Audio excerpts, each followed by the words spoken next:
வணக்கம். நான் மருத்துவர் திருவேங்கடம். இன்றைக்கி நம்ம பார்க்க போகிற டாபிக் ஜாயிண்ட் பெயின். நம்ம உடம்புல எலும்பு இல்லாத எலும்பு தான் நம்ம, ஓகேங்களா? எலும்பு இல்லை அப்படின்னா நம்மளை ஒரு பக்கெட்டில் தூக்கிட்டு போயிடலாம், வெறும் சதைகள் மட்டும்தான். ஸோ நம்ம உடம்புக்கு ஸ்ட்ரக்சர் கொடுக்கறதே அதுதான்.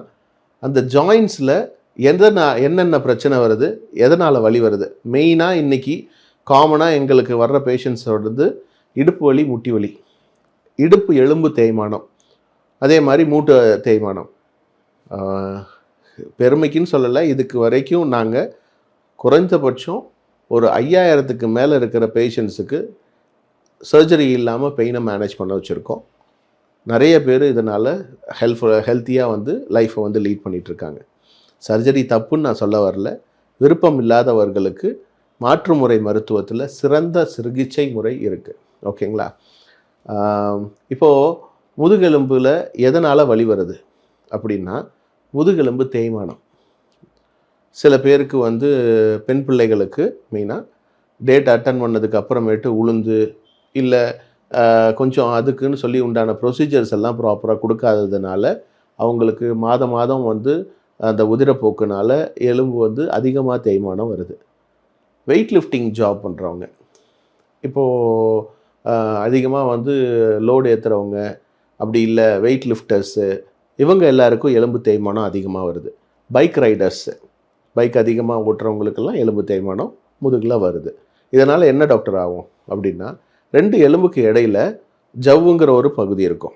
அதாவது அது தட்டு அளவு தட்டு மாதிரி இருக்கும். அந்த தட்டு என்ன ஆகும்னா, நரம்பு போய் அழுத்துறதுனால உங்களுக்கு காலுக்கு போகிற நரம்பு ஓட்டங்கள் குறையுது.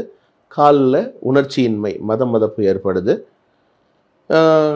ஆட்டோமேட்டிக்காக அவங்களால நார்மல் லைஃப்பை லீட் பண்ண முடியாது. பெயின் அக்ரவேட்டடாக இருக்கும். ஏன்னா சதை வலி கிடையாது, இது நரம்பில் ஏற்படும் வலி, ஓகேங்களா? இதுக்கு என்ன பண்ணலாம் அப்படின்னா, ஒன்றும் இல்லை, பைக் ஓட்டுறது அதிகமாக ஓட்டிங்கன்னா அதை அவாய்ட் பண்ணணும்.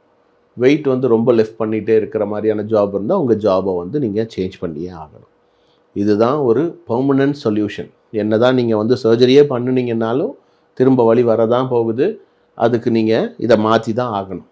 ஓகே, பண்ணாமல் தப்பிச்சிக்கிறதுக்கு என்ன டாக்டர் பண்ணலாம் அப்படின்னா, ஃபஸ்ட்டு இனிஷியலாக பேக் பெண்டிங் ஆசனாஸ், அதாவது புஜங்காசனா, அர்த்த சலபாசனா, அப்புறமேட்டு கேமல் போஸு, பிரிட்ஜ் போஸு, இப்படி ஆசனங்கள் நம்ம பண்ணுறதுனால உங்களுக்கு பேக் பெயினை நல்லபடியாக குறைக்கலாம். ஸ்ட்ரென்தன் பண்ணுறதுக்கு என்ன பண்ணலாம் அப்படின்னா, முருங்கைக்கீரை, முடக்கற்றான், பிரண்டை, இது மாதிரியான கால்சியம் அதிகமாக இருக்கிற உணவுப் பொருட்களை எடுத்துக்கிறது மூலியமாக நம்மளால் அந்த பெயினை குறைச்சிக்க முடியும்.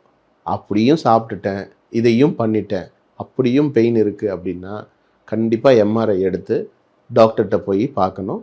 ஏன்னா அவங்கள்ட்ட ட்ரீட்மெண்ட் மெத்தட்ஸ் நிறையா இருக்குது. இப்போ நாட்டு மருந்தை பொறுத்தளவுக்கு நாங்கள் என்னென்னா கடிவஸ்தி, அதே மாதிரி அபியங்கம், இலக்கிலி, இது மாதிரியான நிறைய ட்ரீட்மெண்ட் மெத்தட்ஸை பண்ணுறோம். அவங்களோட தேவைக்கு ஏற்ற மாதிரி.